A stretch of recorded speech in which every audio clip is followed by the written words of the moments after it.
Rasuah. Cost of doing business. Malaysia atau curuk dunia. Kalau nak buat bisnes di Malaysia, mesti ada rasuah. Open secret. Sehingga The Wall Street Journal meletakkan Malaysia terbawah. Apakah ciri-ciri kaum Sabah ada pada kita? Ini soalan, bukan jawapan. Yang dapat rasuah, tuan-tuan, bukan pegawai rendah, pegawai tinggi. Dan cukup malang apabila kita berikan ilmu di universiti yang kita buka ataupun kita hantar luar negara, mereka balik dan melakukan ini. Ada sesuatu yang tidak kena. Bahkan rasuah menjadi pandemik. Data ini cukup menakutkan. Ini sudah menjadi pandemik, tak boleh baiki lagi.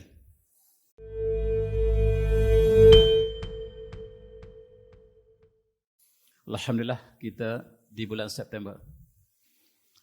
Bulan menyambut Hari Malaysia. Dan sepenuh dengan bulan tersebut, izinkanlah saya untuk merenungi kembali bumi kita yang sangat indah ini dalam tajuk Bumi yang Indah. Dan Allah berfirman dalam A'udzubillahi minasyaitonir rajim, Ya ayyuhalladzina amanu kulu min thayyibati ma razaqnakum washkurulillahi in kuntum iyyahu ta'budun. Shadaqallahul azim. Wahai orang beriman, makanlah daripada makanan yang baik-baik, daripada apa yang kami rezeki pada kamu, dan bersyukurlah kepada Allah. Sekiranya kamu hanya kepada Allah, hanya menyembah kepada Allah semata-mata. Dan Allah suruh kita makan apa yang Allah berikan di atas muka bumi kita yang sebagai rezeki, daripada yang baik-baik, halalan thayyiban, apa yang Allah rezekikan, dan bersyukurlah di atas segala nikmat yang telah diberikan. Alhamdulillah, kita negara yang demikian. Malaysia ialah negara yang sangat indah, sangat subur tanahnya, dan kita lihat Allah berikan rezeki beras, padi yang melimpah. Satu masa dulu kita bersawah, kita tidak perlu baja sama sekali. Kita tanam padi tidak pernah baja. Saya juga bersawah masa muda-muda dulu. Dan kita tak pernah letakkan baja sebab bumi kita sangat subur. Jatuh benih ke bumi, insya-Allah tahun depan keluar buah tanpa ditanam. Jatuh batang ubi kayu ke bumi, tahun depan keluar ubinya, tak perlu ditanam. Itulah bumi yang sangat-sangat subur. Bagi mereka yang tinggal di satu negara yang sejuk barangkali, mereka terpaksa buat rumah kaca untuk tanam sayur spinach ataupun bayam. Ataupun sedikit sayur memerlukan perbelanjaan sangat-sangat banyak. Sedangkan kita, Allah berikan bumi tanpa perlu kepada penjagaan sepanjang tahun. Ini rezeki yang kita harus syukuri. Dan Allah berikan buah-buahan, ini ialah gambar harian kita. Negara kita ada berpuluh-puluh jenis rambutan. Sedangkan Allah berikan pada orang barat, apple dia, ada 3 jenis. Apple merah, apple hijau, dan satu lagi dia panggil cooking apple. Tetapi rambutan saja negara kita, Allah berikan berbagai-bagai jenis. Kulu minat thayyibat, makanlah daripada rezeki yang baik ini. Washkurullah dan syukurillah, dan bersyukurlah pada Allah. Makan dan bersyukur. Dan kita lihat berbagai-bagai buah yang Allah beri kepada kita. Negara kita disebut oleh Syekh Ahmad Batani dalam karyanya, dalam tulisannya, kitabnya, bumi yang paling subur yang pernah dia saksikan. Buah-buahan yang paling banyak di atas muka bumi.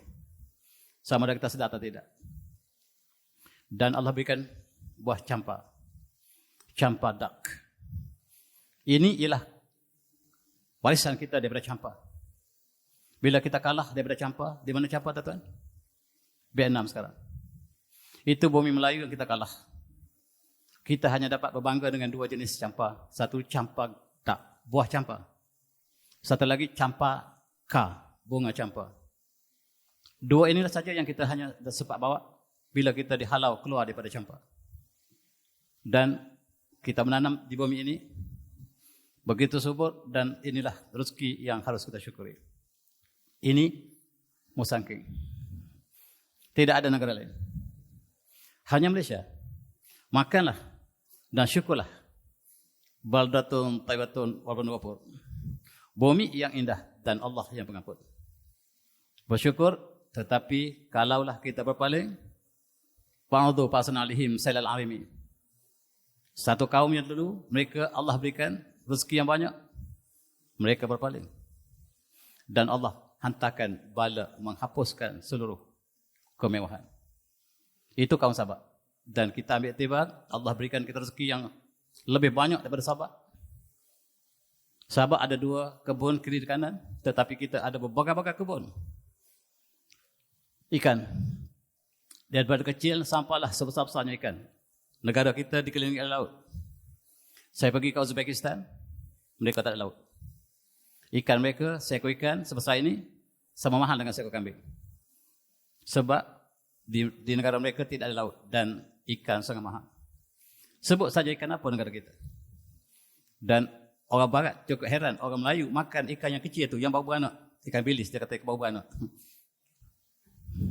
Bukan, ikan bilis itu memang sampai bila pun dia satulah. Dia kata orang Melayu makan ikan yang bau menetas. Itulah ikan bilis kita. Dan segala nikmat inilah yang harus kita syukuri. Tuan-tuan, bumi yang indah, baldatun thayyibatun. Inilah yang dikagumi oleh pengembara yang datang negara kita. Yang sekarang kita panggil Malaysia. Dan orang barat, Inggris memanggil pokok kelapa ini sebagai taste of paradise, syurga. Mereka tidak pernah lihat keindahan secantik ini. Kita lihat setiap hari, tapi kita tak lihat kecantikannya.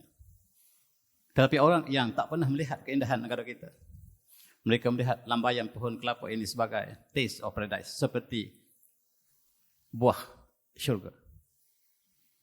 Dan tuan-tuan sahabat, mereka panggil ini flower of paradise, bunga paradise. Yang mereka katakan, kami telah jumpa syurga. Orang Kristian, tuan-tuan, ahli kitab, mereka percaya syurga di atas muka bumi. Dan kita tidak demikian. Mereka mencari syurga dan mereka kata, kami telah jumpa syurga. Yang mereka sebut sebagai Garden of Eden. Di manakah syurga yang ditemui? Di sini. Dan mereka sebut ini flower of paradise, bunga syurga. Dan ini mereka sebut burung syurga. Burung kasuari bukan, burung cendrawasih. Disebut dalam bahasa Perancis sebagai terre del sol, burung syurga. Kita juga panggil burung kayangan, manuk kayangan. Burung ini tidak ada di mana tempat, hanya di kawasan kita. Yang tak pernah dilihat di atas muka bumi, yang kita lihat bila dia jatuh mati, dia jatuh ke bumi, entah di mana dia tinggal. Dan mitos yang dikaitkan dengan bunga burung cendrawasih cukup banyak. Dan dia berkembang di Perancis. Di Perancis menceritakan ada sebuah negara yang merupakan syurga.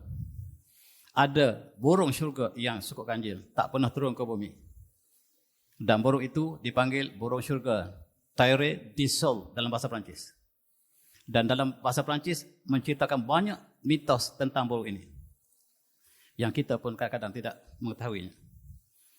Lebih-lebih lagi bumi kita Allah kurniakan emas. Bumi kita dipanggil semenanjung emas. Bumi yang sangat kaya. Kita masih ada lagi 4 jalur emas, 5 jalur emas. Daripada utara ke selatan, jalur emas yang banyak. Bahkan Portugis datang ke sini mencari emas kita, bawa balik ke Portugis. Bila datang Belanda, Belanda cari mengambil emas sebanyak-banyaknya. Dan bila British datang menjajah, mereka mendapat emas yang banyak. Di mana emas itu? Di gold emas, gemas. Gemas itu seluruh penjajah datang mengambil emas dan orang Melayu tak tahu emas itu sampai sekarang. Itulah bezanya orang berilmu dengan tak berilmu. Dan bila Jepun datang mengambil alih ketika Perang Dunia Kedua, mereka menggali emas banyak-banyaknya di gemas. Bawa balik ke Jepun, tak sempat sampai ke Jepun, peperangan meletus dan tertinggal emasnya di Kuantan. Sekarang mereka sedang mencari di manakah yang disembunyikan emas oleh Jepun. Itu mitos. Tetapi yang saya nak sebutkan adalah bumi yang sangat kaya. Ketika penjajah memerintah kita, kita sangat kaya. Baldatun thayyibatun wa rabbun ghafur. Inilah yang maksud daripada kuliah kita malam ini.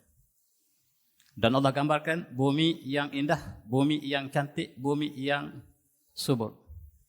Sementara Allah yang Maha Pengampun. Dan itulah kemuncak pada nikmat yang Allah beri kepada sebuah negara. Awas, jangan berpaling daripada kebenaran. Allah menciptakan satu kaum yang disebut sebagai kaum Sabak. A'udzu minasyaitonir rajim. Laqad kana fi masukin ayah.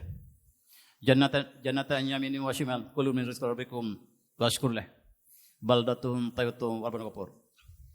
Dan sesungguhnya pada kerajaan Sabak itu terdapat tempat tinggal yang menjadi ayat Allah. Yang menjadi ayat, terdapat 2 kebun di kanan dan kiri. Kebun-kebun yang sangat-sangat subur, dan Allah mengatakan kulu min rizqi rabbikum washkurlah. Sama seperti ayat tadi. Makanlah daripada rezeki Allah Tuhan kamu dan bersyukurlah. Baldatun tayyibatun wa barakatuh. Seolah-olah Allah menciptakan satu kawasan ini namanya Sabak, terletak di kawasan Yaman sekarang. Kawasan yang sangat-sangat subur. Dan Allah yang Maha Pengampun. Tetapi sayang apabila Allah mengutuskan Nabi Daud AS, Nabi Sulaiman AS kepada kaum ini, mereka berpaling.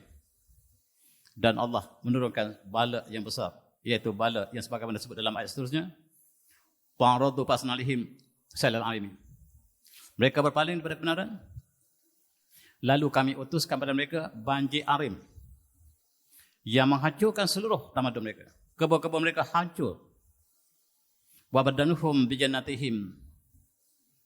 jannataini zawatai uklin khamtin wa thrin wa shim min srin qalil. Dan kami tukarkan kebun yang cantik tadi. 2 kebun yang cantik tadi dengan 2 kebun yang zawatai uklin khamtin, dengan pohon yang tumbuh buah yang pahit. Tadi buah anggur, buah tamar yang cantik, Allah tukarkan selepas banjir dengan jannatai zawatai uklin khamtin wasrin, pohon asal. Saya tanya orang Arab, apakah pohon asal ini? Dia kata pohon daun kecil tapi tak ada buah. Wasrin wasyim min srin qalil, dan ada pohon sidir, pohon bidara yang buahnya sedikit. Daripada kebun sebesar-besar kebun, 2 kebun kiri dan kanan, Allah turunkan, datangkan banjir yang besar, lalu menghancurkan kebun mereka. Sebab mereka menentang kebenaran yang dibawa oleh Nabi Daud AS bersama dengan andanya Nabi Sulaiman AS. Yaman sekarang kering kontang, gurun. Tetapi Allah mengatakan di situ ada banjir besar, macam Kota Baru, lebih besar lagi. Menghancurkan tamadun, maksudnya di situ asalnya penuh dengan kehidupan, sungai dan kesuburan. Dan Allah mengatakan zalika zanuhum bima kafaru wal mujazi ilal kafur. Demikianlah balasan mereka yang kafir. Itulah balasan mereka yang kafir. Apakah ada balasan selain pada itu untuk orang yang kafir? Dan balasan untuk orang yang menentang Allah ialah seumpama ini. Dan ambillah kita ambil iktibar negara kita yang hampir sama dengan Sabak, bahkan lebih hebat. Jangan sekali-kali berpaling. Jangan sekali-kali melakukan maksiat menentang Allah. Kita bimbang apa yang berlaku kepada kaum Sabak menimpa kita. Walhamdulillah. Sebab mereka berpaling daripada kebenaran. Inilah gambaran kebun Sabak, lukisan. Ada sungai yang mengalir, kebun di kiri dan kanan penuh dengan buah-buahan. Tetapi bila mereka telah menentang Allah, Allah hancurkan kebun mereka. Dan ia tumbuh kemudian hanyalah pohon yang ada buah yang khamtin. Khamtin ini pahit. Wathlin, pohon asal. Pohon asal ini tak berbuah.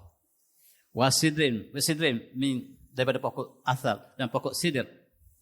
Pokok sidir min sidrin qalil, pohon buah sidir yang kecil sedikit.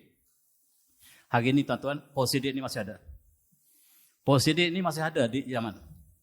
Dan kita ada madu sidir. Dan madu lebah mengambil bunga daripada pohon sidir ini. Dan Yaman terkenal dengan madu sidir. Pohon sidir yang Allah kekalkan selepas banjir besar. Untuk kita berfikir. Itulah balasan mereka yang kafir. Zalika jazainahum bima kafaru. Inilah balasan bagi mereka yang kafir. Wal munjazi ilal kafur. Itulah balasan mereka yang menentang kebenaran. Tuan-tuan, ahli tafsir mengatakan lamma zakarallahu anama bihi ala Daud wa ibnahu Sulaiman alaihi salam fi surah As-Saba.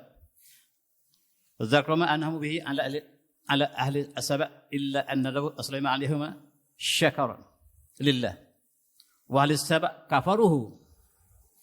Nabi Daud dan Nabi Sulaiman bersyukur dengan kebun yang Allah berikan kepada mereka, kepada penduduk Sabak.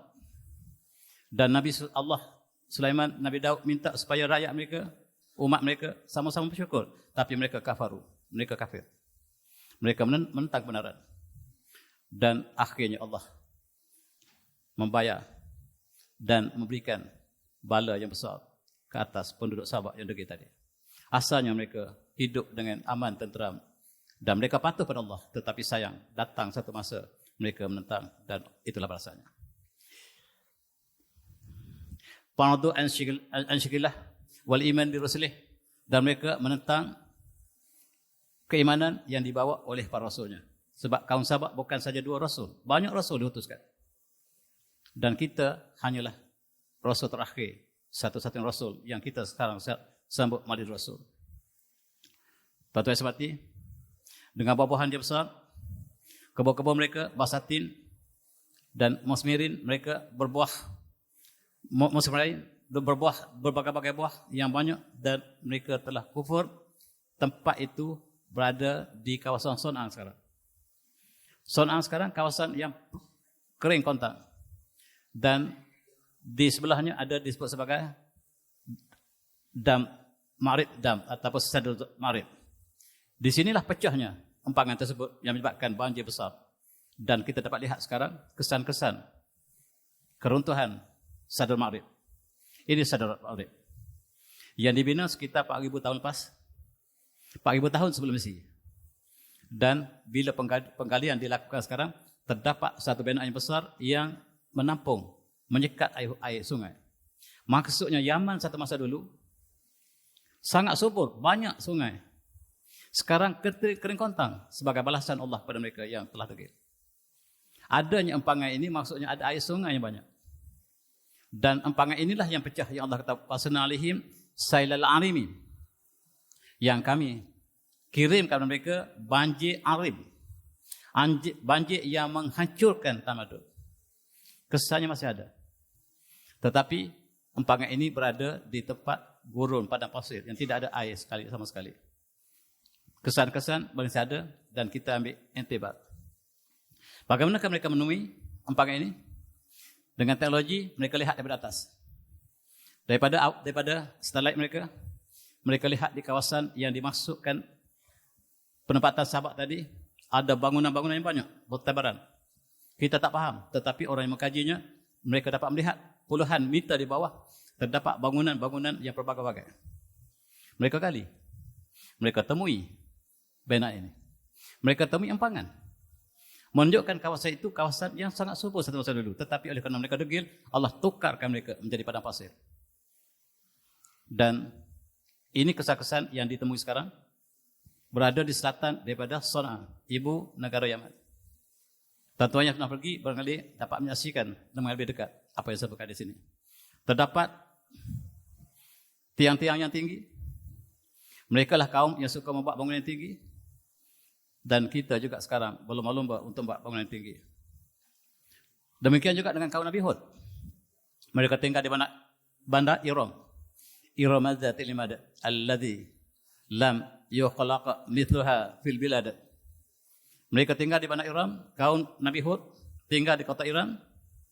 Kota Iram itu ada bangunan yang tinggi. Iram adzatil imad, ada tiang-tiang yang tinggi.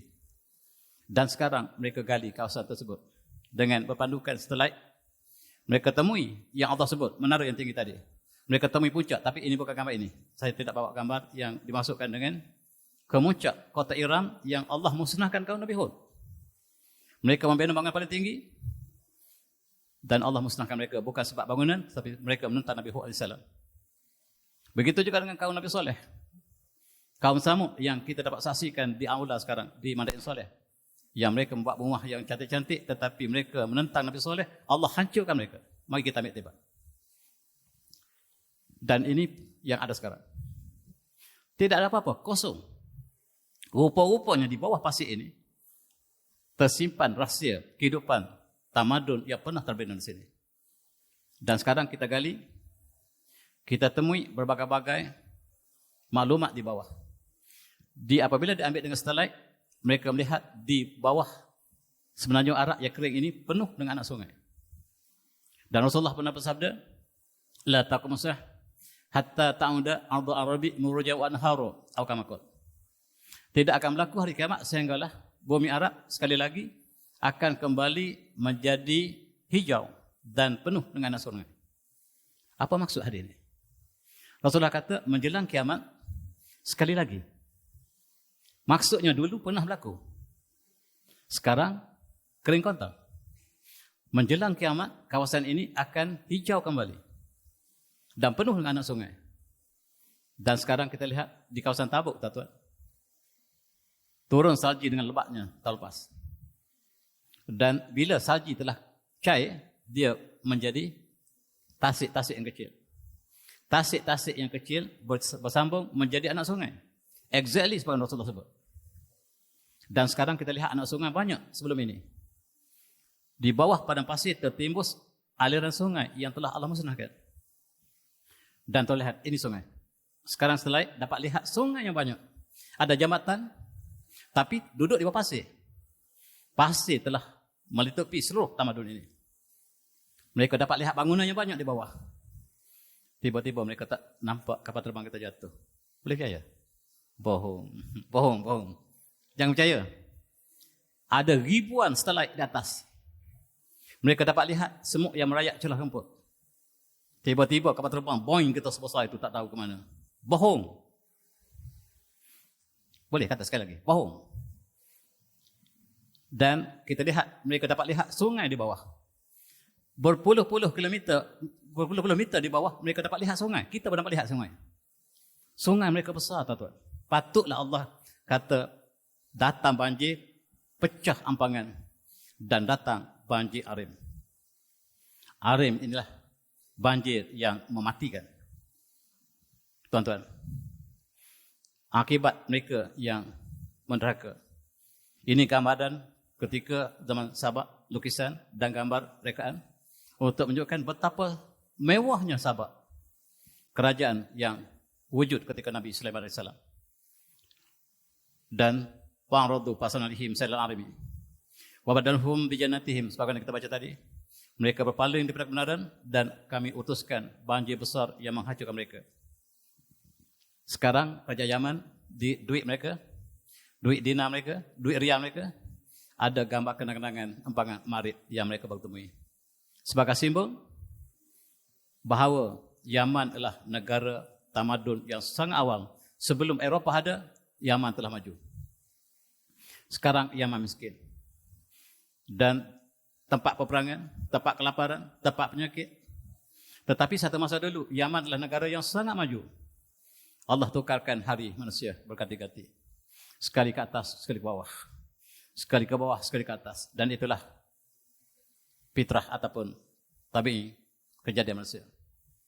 Dan mari kita lihat dengan Malaysia. Kita bandingkan kerajaan Sabak tadi dengan kita. Kita lihat tadi buah-buahan, nikmat yang barangkali lebih pada Sabak. Jagalah tuan-tuan, inilah nikmat ya Allah dan bersyukurlah pada Allah. Jangan sekadar kita menentang syariat Allah sebab nikmat ini adalah pinjaman sementara. Malaysia selamat menyambut Hari Malaysia 16 September, hari ini 17. Dan kita bersyukur sebab negara kita dijajah selama 500 tahun. Sejak Portugis menjajah negara kita pada tahun 1511. Sekarang 2023, 500 tahun kita dijajah. Dan sekarang kita sudah merdeka 67 tahun, 66 tahun. Dan kita membina negara ini secara merdeka. Kita yang bentuk negara ini. Dan apa yang berlaku negara ini, kita bertanggungjawab seluruhnya. Sebab kita bukan dijajah. Kita yang merintah. Memanglah kerajaan merintah, tapi kitalah di sebalik pemerintah tersebut. Kitalah yang memilih mereka. Dan mereka lah yang merintah negara kita. Apakah kita melaksanakan hukum Allah di atas muka bumi ini? Kita bimbang, takut-takut kita wal nujazi ilal kafur yang Allah sebut tadi. Jangan kita balas nikmat Allah yang besar dengan al-kafur, kafur, dengan keingkaran, dengan kekafiran, dengan kekufuran. Apakah kita dekatkan dengan Al-Quran atau sebaliknya? Dan apakah sistem ekonomi kita bertegaskan pada Al-Quran ataupun kita mengambil riba sebagai asas ekonomi kita? Itu soalan, bukan jawapan. Untuk kita nilai. Apakah sistem pendidikan kita sistem Iqra bismi rabbikal ladzi khalaq ataupun sebaliknya? Apakah matlamat kita membaca dengan nama kalimah Allah ataupun kita baca dengan kalimah yang lain? Sekarang tuan-tuan, pelajar sekolah, pelajar universiti baca kerana sijil. Bukan Iqra bismi rabbikal ladzi khalaq. Bacalah dengan nama Tuhan kamu. Kita lari begitu jauh. Dan mari kita betulkan steering kita kembali. Hari kita menyambut hari kemerdekaan kita dan hari Malaysia kita. Mudah-mudahan kita selamat. Dan kita Allah berikan tambahan nikmat minyak petroleum yang besar. Kita menjadi kaya raya dan harus kita bersyukur. Dan sepatutnya kekayaan ini dinikmati oleh seluruh rakyat. Kita juga ada cari gali yang sangat luar biasa. Minyak kita dapat menampung puluhan tahun ke depan untuk seluruh dunia. Sebahagiannya belum digali lagi. Saya diberitahu oleh syarikat Perancis, mereka mencari dengan satelit dan mereka hantar slide untuk kita kaji. Mereka kata di kawasan Pantai Timur kita, minyak menganjur daripada selatan Vietnam sampai ke Kertih. Yang kita gali Kertih itu hujung tangki. Yang besar duduk bawah Kota Baru. Kota Baru itu tempat tangki minyak. Subhanallah. Dan kenapa ke Amerika serang Vietnam? Sebab mereka nak ambil minyaknya dia lah. Mereka tahu perut minyak tu duduk bawah laut Siam tu, laut kita. Dan mereka sekarang yang saintis Perancis yang bagi gambar pada kita tadi, dia kata masa itu dah lama saya jangkakan kapal terbang akan jatuh di sini. Kenapa kita tanya? Sebab bila kapal terbang jatuh, ada ruang untuk mereka buat explore di lautan. Mereka akan datang menolong kamu untuk cari kapal terbang kamu. Tepat berlaku. Mereka datang untuk cari kapal terbang kita jatuh. Tak jumpa-jumpa. Tapi mereka dapat maklumat penuh. Itu yang sebenarnya berlaku. Kena tipu. Tuan-tuan, bukan sahaja Petronas, kita ada Universiti Petronas. UTP. Menunjukkan bahawa kita Allah berikan satu nikmat yang tidak ada pada negara yang tertentu. Allah berikan kekayaan yang luar biasa. Tapi awas. Wa'radu pasanalihim salal amin. Jangan berpaling daripada Allah. Allah akan hancurkan kita. Dan surah sahabatlah untuk kita hayati. Sebab ciri-ciri yang diberi kepada sahabat sama kita. Dan kita lihat betapa indahnya kota kita, Putrajaya. Orang Arab datang ke sini. Masya Allah, al-jannah. Syurga. Ada tasik. Kebun-kebun yang hijau. Al-jannah dia kata. Tiba-tiba dia tengok kelapa sawit selepas tu. Masya Allah, tamal dia kata. Bukan tamal, kelapa sawit saya kata. Ini kelapa sawit. Tiba-tiba masa kita bawa, hari Jumat. Datang petir. Masya Allah, kiamat. Mereka tak pernah dengar petir sekuat kita. Mereka tak pernah dengar petir sekuat kita. Macam nak runtuh langit itu. Kita dengar sehari. Dia kata, Masya Allah, dah kiamatlah dia. Tak boleh balik dah ke negara dia. Dia anggap mula-mula syurga. Kemudian kiamat. Bahu tamal yang banyak. Pokok kelapa sawit. Tuan-tuan, inilah nikmat yang Allah beri pada kita. Awas, jangan berpaling. Kita bina bangunan tinggi. Petronas kita Allah bagi buang banyak. Kita bina Menara Merdeka 108. Bangunan kedua tertinggi dunia. Bukan main-main. Bangunan ini bukan dibina oleh Amerika. Bukan oleh Rusia. Tapi Malaysia.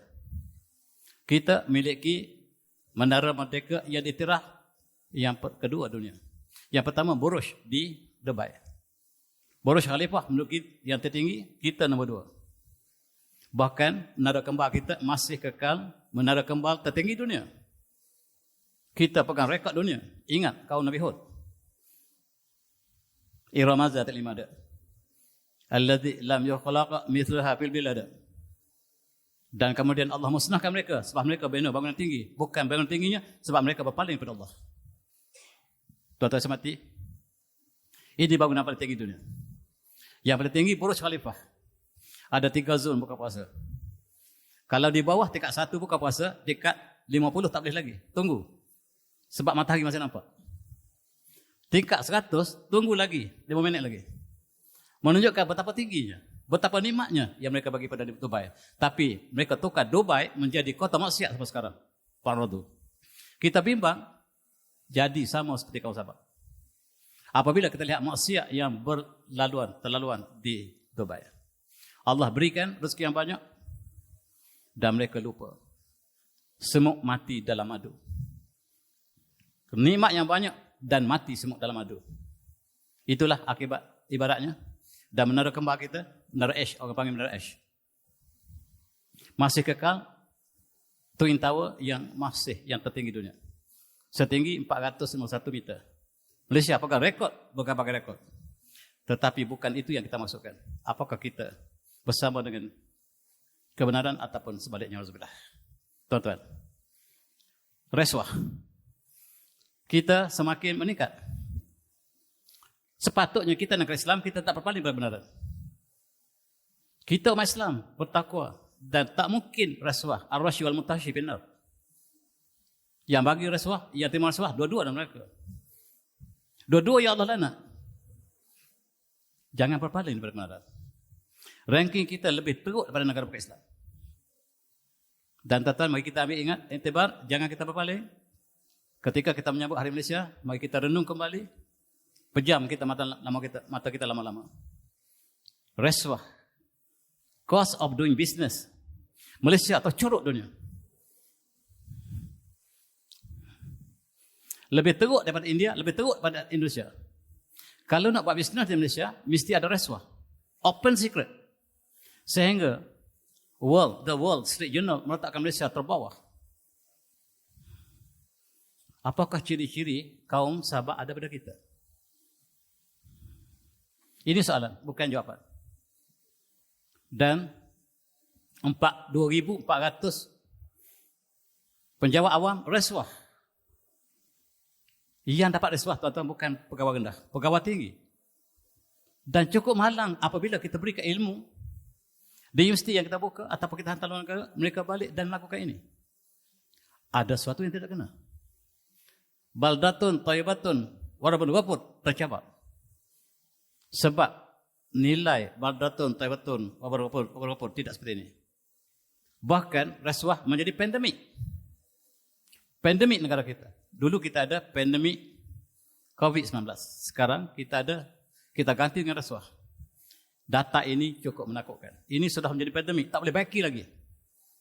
Tuan-tuan, apakah yang kita lakukan? Negara ini negara merdeka. Kita tanam benih sejak merdeka. Sekarang dia tumbuh. Keluar buah. Bukan buah yang baik, buah yang beracun. Kita semua bertanggungjawab. Sebab negara ini kita yang punya. A'udzubillahi minasyaitonir rajim. Kuntum khairu ummatin ukhrijat lin-nasi ta'muruna bil ma'ruf wa tanhauna 'anil munkar wa tu'minuna billah. Dan kamu, sesungguhnya kamu sebaik-baik ummah. Kamulah sebaik-baik ummah yang dikeluarkan kepada manusia sebab kamu menyuruh kepada ma'ruf dan mencegah kemungkaran. Sedangkan kamu beriman kepada Allah. 3 sifat umat yang terbaik ialah menyuruh kebaikan, mencegah kemungkaran dan beriman kepada Allah. 3 sifat yang tidak boleh lagi. Tapi sebahagian kita dia play safe, dia ambil ta'muru bil ma'ruf. Dia menyuruh kebaikan tetapi dia tidak lakukan perbuatan hawa dan munkar. Sebab bila kita menghalang keburukan, orang marah pada kita. Orang benci pada kita. Tetapi kalau kita suruh orang buat kebaikan, mari kita buat kenduri di masjid ini, orang suka. Mari kita sama-sama buat tanam perkuburan, kita bersama, orang suka. Mari kita sama-sama buat derma untuk anak yatim, orang suka. Tapi kalau kita halang orang buat konsert, orang marah. Jadi kita play safe. Masjid play safe. Sebab kita buat kebaikan semata-mata. Kita lupa satu lagi, Allah kata, tidak boleh ditinggalkan. Ta'muruna bil ma'ruf wa tanhauna 'anil munkar, tak pernah dipisahkan. Kita kena buat dua-dua, tak boleh satu. Dan orang akan marah pada kita, memang akan marah. Buat menghalang benda yang maksiat, orang akan marah. Dan itu tugas kita. Dan kita tak larang, itu sebab kita dapat data ini. Kita dapat ini, kita bertanggungjawab seluruhnya. Allah katanya pada kita, kita tak buat. Tapi kita duduk dalam satu kapal yang sama. Kapal ini tebuk, kita karam bersama. Kita tak buat. Orang lain yang buat. Tetapi kapal kita sama. Kita tenggelam bersama. Dan itulah yang saya nak sebutkan tuan-tuan. Ini lebih menakutkan. Suhakam. Suhakam minta supaya pelacur diberi status sebagai profession. Subhanallah. Apakah kita tak sudah menghampiri kaum Sabak? Sudah hampiri. Benar-benar hampiri. Mereka minta supaya suhakamlah pada kerajaan. Supaya benarkan pekerja seks sebagai profession. Kalau pelacur berkelahiran di Kuala Lumpur, jangan kita bagi status. Kalau kita ada guru, ustazah, polis, tentera, satu lagi pelacur. Kita menempuh bala. Mari kita merenungi apabila kita menyambut Hari Malaysia. Sex work is work. Mereka mengatakan bekerja sebagai pelacur itulah satu kerja. Kenapa nak halang kami? Mereka sudah ingin membawa kita seperti kaum Sabak. Tuan-tuan, akibatnya belum pun dibenarkan jadi pelacur sebagai profession, kita telah menghasilkan anak luar nikah sebanyak 159,000 sejak tahun 2013. Ini dikeluarkan oleh JPN. Data yang sah. Bahkan yang tidak dilaporkan jauh lebih banyak. Kita tanam buah pohon ketika merdeka, kita tanam benih. Rupa-rupanya kita tanam benih sekular. Sekarang telah tumbuh. Mengeluarkan buah beracun.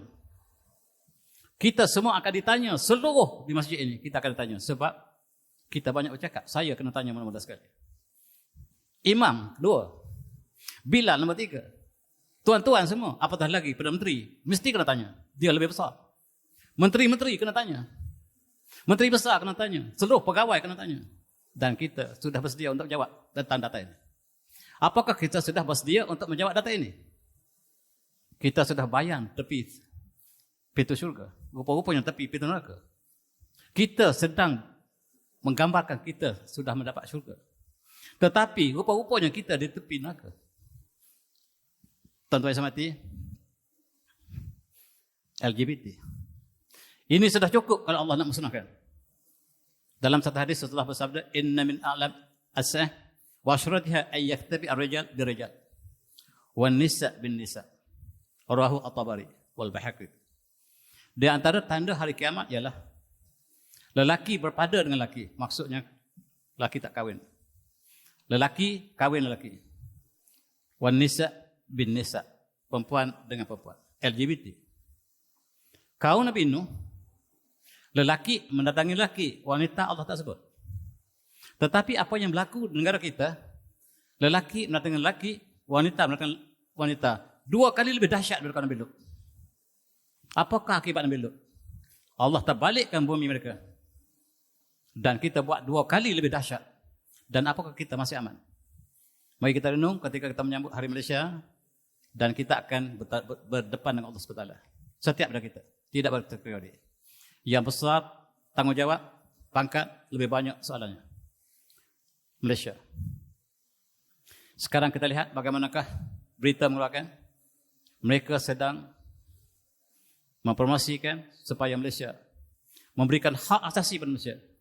Termasuk untuk melakukan LGBT.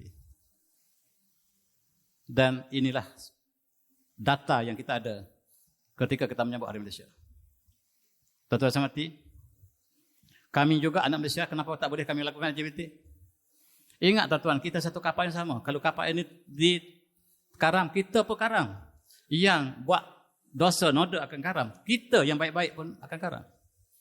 Kita akan karam bersama tuan-tuan. Mari kita sangat ingat mengerti. Tentulah mencegah kemungkaran ini, orang akan benci pada kita. Kalau kita nak suruh orang sayang pada kita, kita hanya cakap buat kebaikan. Itu sebab kebanyakan kita hanyalah buat kebajikan. Tak pernah menghalang keburukan. Sebab kita peleseh. Kalau Isya beritahu saya. Kita lihat negara kita. Pesta LGBT telah berlaku di Sepang baru ini. Mereka dengan angkuh buat pertunjukan. Pegang arak di tangan. Bercium lelaki dengan lelaki. Dan kumpulan ini, kumpulan nama, kumpulan 1975. Mereka mencabar hukum syariat kita. Mereka mencela syarah kita. Kenapa Islam tidak benarkan LGBT? Dia menghina.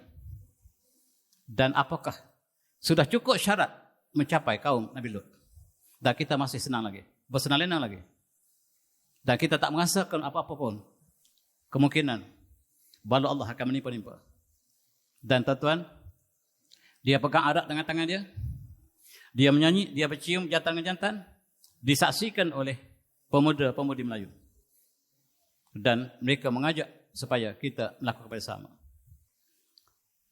Nasib baik diberhentikan segera. Ya. Dibatalkan. Nasib baik dibatalkan. Tetapi soalan saya, kenapa mereka pilih? Mereka tahu kalau kumpulan ini kumpulan yang demikian. Kenapa kita jemput daripada awal lagi? Itu soalan. LGBT is not our culture. Ini bukan budaya kita. Kalau bukan Islam pun, bukan budaya Timur. Budaya Timur yang indah tidak berlaku seperti ini. Kalau kita, apatah lagi apabila kita padankan dengan syarah kita. Dengan masyarakat Timur pun ini tidak boleh dilakukan. Goal play. Yang bakal datang ke Malaysia. 22 November nanti. Sama jadi tidak serta pasti. Kita menempah bala, tuan-tuan.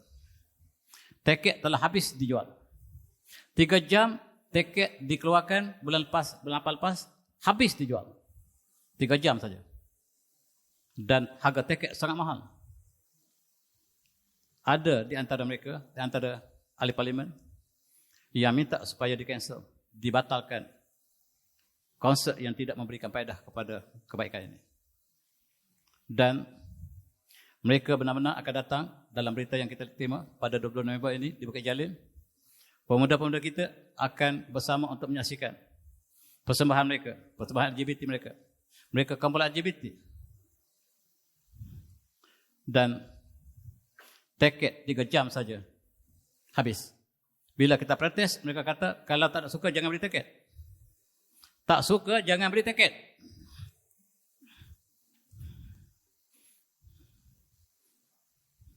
Kalau kita karam bersama dalam satu hadis Rasulullah yang diriwayatkan oleh Imam Bukhari, masalul aqamin allal hududillah wal waqi' fiha. Kama masalul aqamin istahamu ala safinah. Wa sabanduhum alaha wa ba'dhum asfalaha. Rasulullah buat pandangan ada satu kapal safinah, satu bahtera, ada 2 tingkat.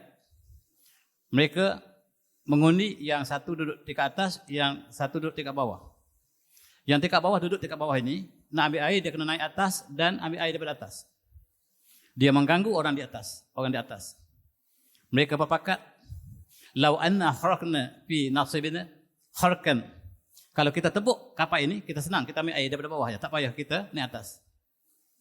Kalaulah mereka tidak dicegah untuk melakukan tebuk kapal tadi, seluruh kapal akan tenggelam. Sama ada mereka menebuk atau tidak tebuk, semua akan tenggelam. Dan apakah kita menunggu negara kita tenggelam? Tuan-tuan semati. Sebelum ini datang satu kumpulan nama Born Pink ataupun Blackpink, gitulah tak silap saya. Mereka juga kumpulan yang sama. Kumpulan wanita yang mereka bawa simbol LGBT. Dengan asak-asak perbetulan mereka ada berbagai-bagai warna. Kalau ada pelangi ini balik ke rumah tuan-tuan, maksudnya adalah promosi LGBT. Dan mereka menunjukkan LGBT sebagai satu hak asasi manusia. Dan ini kumpulan mereka yang sangat terkenal di seluruh dunia. Dan mereka akan datang lagi ke Malaysia. Kenapa boleh jadi macam itu, tuan? Kita akan bertanggungjawab depan Allah SWT. Ada di antara para da'i yang menentang, tapi tidak ramai. Dan yang terakhir, yang lebih lewat, pada 31 Julai lepas, di Sogo, ada satu kumpulan yang sedang mempromosikan LGBT. Mereka bawa plakat mereka, dan di plakat itu mereka sebut LGBT adalah hak asasi manusia. Dan no one has the right to judge but God. Kita tidak boleh mengatakan orang ini masuk syurga, masuk neraka, masuk syurga, orang ini buat dosa atau tidak. Allah saja yang boleh lakukan. Untuk beri lesson pada mereka untuk melakukan keburukan. Dan mereka sedang mempromosikan LGBT di negara kita secara terbuka. Di depan Sogo, tuan-tuan. Lepas sogok, mereka adakan penunjukan mereka secara terbuka. Maksudnya mereka kumpulan yang besar. Mereka adalah proksi dan polis mengatakan kami telah tangkap. Kami telah tangkap mereka yang terlibat. Dan mereka adalah kumpulan, mereka polis, mereka adalah kumpulan lesbian, gay, bisexual, transgender. Suspek juga mengerti perhimpunan dan mereka ingin memperkenalkan dan ingin Malaysia memperakui LGBT. Mereka sedang berjuang, tuan-tuan. Dan ini gambar dengan spanduk-spanduk mereka untuk membenarkan LGBT negara kita. Apakah hukum LGBT? Kita lihat Brunei meletakkan hukum rejam pada LGBT. Satu-satu negara Islam yang meletakkan rejam mati untuk LGBT. Malaysia saya tak pasti. Dan ini di antara mereka yang secara terbuka berani. Mereka ialah daripada kumpulan Ahmadi Group. Dan siapakah Ahmadi Group ini? Dan mereka baru saja, nama penuh mereka di Ahmadi Region and Peace and Light. Siapa mereka kita tak tahu. Dan mereka baru saja diberikan status sebagai agama oleh gereja. Mereka mengatakan mereka lah perjuangan yang untuk supaya Malaysia membenarkan LGBT. Bila kita semak kembali, mereka lah kumpulan gereja. Bukan kumpulan gereja, mereka diberi status oleh gereja sebagai entiti agama. Dan Padri Besar atau Paus, Ketua Katolik mengatakan homosexuality not a crime. LGBT bukan jenayah. Oleh sebab itu orang Kristian boleh lakukan. Sekarang tinggal orang Islam. Dan kumpulan mereka ini mengaku mereka adalah Imam Mahdi. Dan mereka juga telah menetapkan seorang bernama Imam Ahmad Hassan sebagai Imam Mahdi. Kita ada banyak calon Imam Mahdi. Dan salah satu calon dibawa oleh kumpulan Ahmadi ini. Dan mereka adalah daripada kumpulan Divine Justice. Dan sebelum mereka datang ke Malaysia, mereka telah mengadakan perkara yang sama di Turki. Mereka telah mengadakan peraturan perhimpunan untuk pro-LGBT di Turki dan ditangkap oleh kerajaan Erdogan. Dan mereka mengatakan Turki sangat zalim dan mereka bergambar ramai ini kumpulan mereka. Mereka kumpulan besar, bukan saja kumpulan ini datang ke Malaysia tapi mereka adalah worldwide.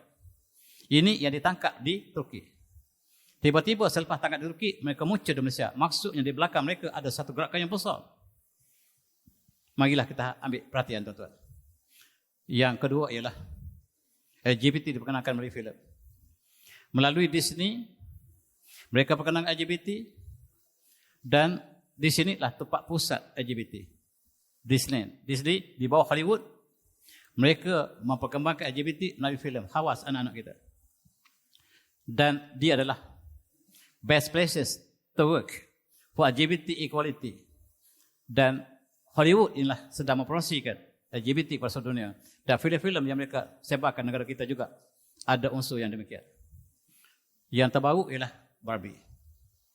Filem ini diharamkan di seluruh negara Islam. Kecuali Malaysia dan Arab Saudi. Malaysia boleh. Dan negara Islam sebab mereka menunjukkan, mempertontonkan watak LGBT. Dan di sini kita lihat mereka tunjukkan bagaimanakah hero dan heroin dalam filem ini yang mempromosikan kehidupan yang tidak bermoral. Mereka bercium dalam filem ini dan mereka dikutuk oleh orang Kristian yang ikhlas sendiri di barat. Seluruh negara Islam mengharamkan filem ini. Tetapi Malaysia kita telah tayangkan filem ini untuk sejak bulan Julai lepas barangkali. Antara yang mengharamkan filem inilah Lebanon. Lebanon mengharamkan filem Barbie. Dan disebabkan mereka mempromosikan kehidupan cara hidup yang di luar tabi'i. Oleh sebab itu Kuwait juga mengharamkan filem ini. Sebab filem ini mempromosikan kehidupan yang bebas dan menunjukkan cara-cara dalam filem yang dimasukkan. Termasuk Algeria mengharamkan filem ini. Dan Disney ialah tempat mempromosikan kehidupan yang tidak moral ini. Mereka jadikan filem ini. Dan ini di antara mereka yang menyokong ataupun mereka menentang. Disney stand with us against don't say K. Protect LGBT kids dan sebagainya. Mereka perjuangkan apa yang dijuangkan oleh LGBT, oleh Disney. Disney di belakanglah Yahudi. Tuan-tuan, LGBTQAI. Kalau ketika zaman Nabi Lut AS hanya ada satu, G. Allah telah musnahkan mereka.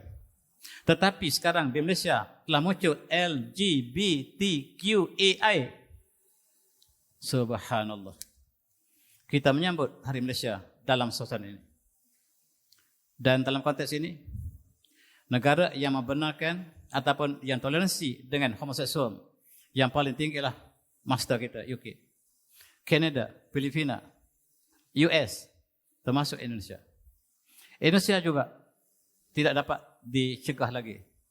Perkara ini berlaku sampai ke dalam universiti, dalam college, bahkan di sekolah menengah. Itulah yang diberitahu oleh kawan kita di sana. Dan sekarang tuan-tuan cuba tengok di sini. Negara yang membenarkan kahwin jantan dengan jantan. Separuh dunia. Separuh dunia. Yang belum ialah negara umat Islam. Dan beberapa negara lain. Antara negara Afrika, di India masih belum membenarkan. Hanya tunggu masa untuk membenarkan. Tuan-tuan, separuh dunia. Bukan main-main. Separuh dunia membenarkan perkahwinan jantan dengan jantan. Mari kita renungkan. Ini ialah pasangan pertama yang kahwin jantan dengan jantan. Orang Belanda yang kahwin jantan dengan jantan dan mereka sekarang sudah tua.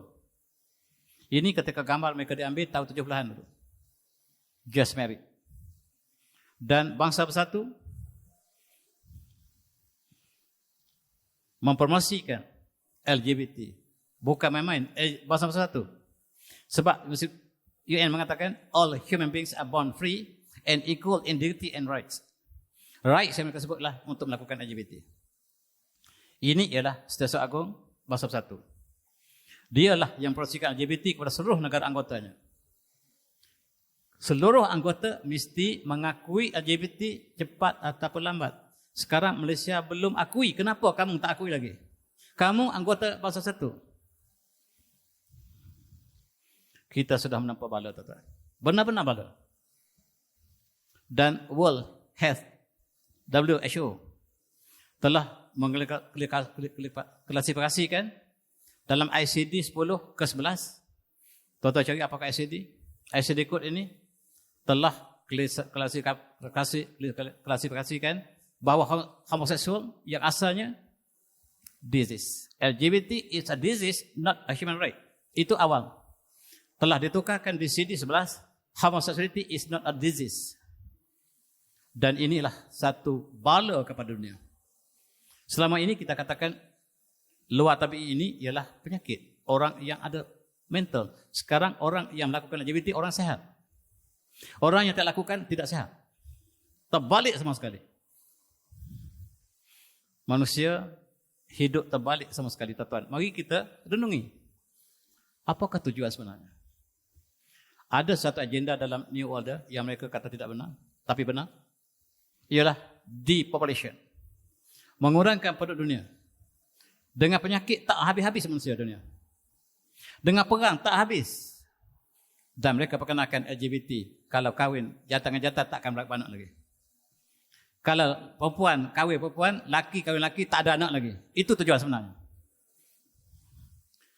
Tujuan ini terletak dalam agenda 21. Tetap ingat agenda 21. Carilah agenda siapa. Dan ini namanya depopulation. Mengurangkan penduduk dunia.